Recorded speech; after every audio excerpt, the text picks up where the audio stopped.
Hey guys, so today I want to go over a few records I have right here. Recently I've been really getting into records and listening to them and stuff like that, and it's been a lot of fun, so I want to take you on what I've been listening to.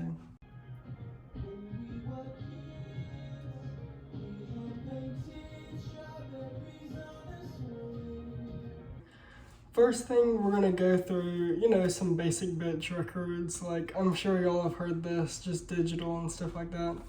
So up first, here is Blonde by Frank Ocean, the king, the gay icon. What would we do without him? Definite bet, sounds so great on vinyl. And it comes with this really cool, orange record. Look how dope that is. Okay, yes. Now, the next two, of course, y'all have heard, but they just also sound really good on vinyl. Amy Winehouse, Back on Black, is so good. It was a gift from my parents for Christmas, and I really enjoy it. Also, Norman Rockwell, Lana Del Rey. Who doesn't like Lana, especially on vinyl? Now we're gonna really dig into interesting records that I'm sure y'all have heard of these people, but the records themselves are really interesting. So back to Frank. No one really talks about Nostalgia Ultra. It's his first work. It's not out on digital or anything like that usually, mainly for copyright infringement.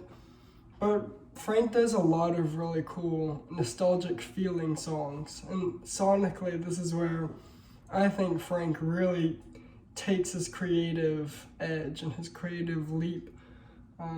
It's sort of his leap of faith into his own creativity and his own art. Now next I have Blue Oyster Cult's Mirrors, a very cool album. This is a bit more their folky kind of work. I love the song Don't Fear the Reaper. It's like one of my favorite rock songs, and of course it's not on this record, but there are other really cool ones like The Vigil and I Am the Storm that are just sound very iconic rock, and they're cool.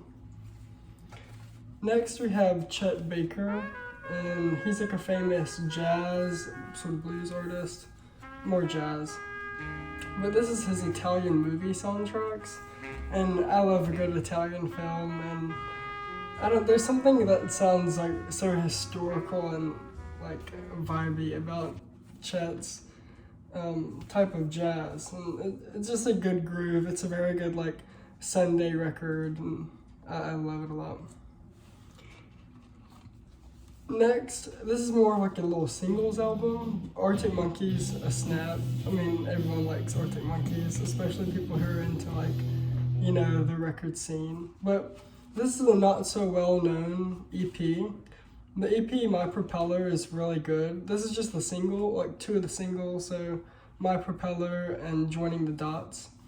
They're both really, really good songs, but for some reason, My Propeller just hits different on vinyl, and it's, of course, such a jam. Next, I didn't know about this until I found it in the record store in the $3 bin. It's so good. It's this group called Hospitality, and this album's called Trouble. I don't know what it is. It was the cover that really got me in the beginning, but there were just some really hard bops on this. There's a song called Sunships, Last Words, even the first track, Nightingale, it really hits with that female punky kind of jive. It's good. Next, throwing it real back to some really, really old rock and roll. The Kinks. This is actually my grandmother's record.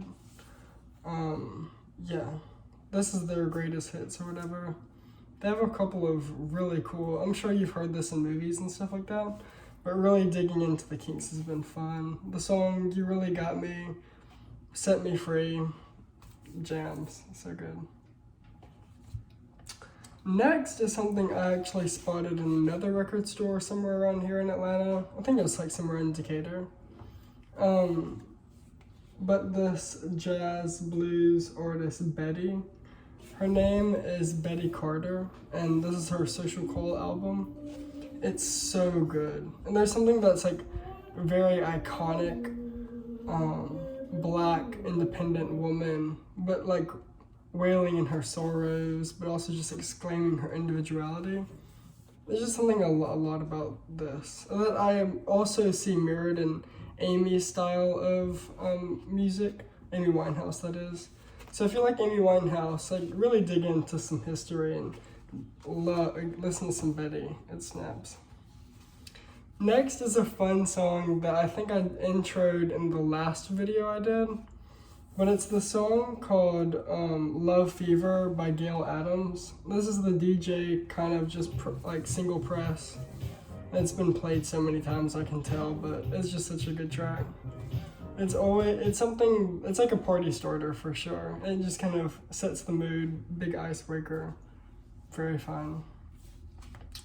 Next, going back to jazzy singers, well, she's not, of course, just jazz, but the famous Doris Day and Harry James sort of album right here, their collaboration. It's called Young Man with a Horn. There are a lot of really cool jazz instrumentals in here done by Harry James that just really track a trail of the sort of narrative hero individual. And then Doris Day's voice is just so good. And hearing her pair against Harry James's jazz is just such a snap. Now, my last one, I have no idea why I didn't just start this video with this one. This is very much iconic vinyl, but Fleetwood Mac's Rumors album, such a snap.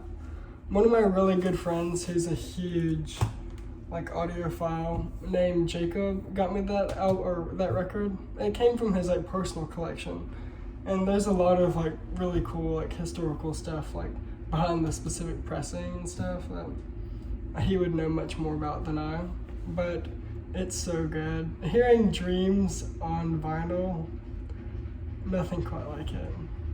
It's such a snap. But yeah, I hope you guys enjoyed that a little bit, and I can always go through and do other record walkthroughs and tours or whatever. It's something I kind of like. I'm definitely going to be getting more into it soon, but I hope you enjoyed it. See y'all.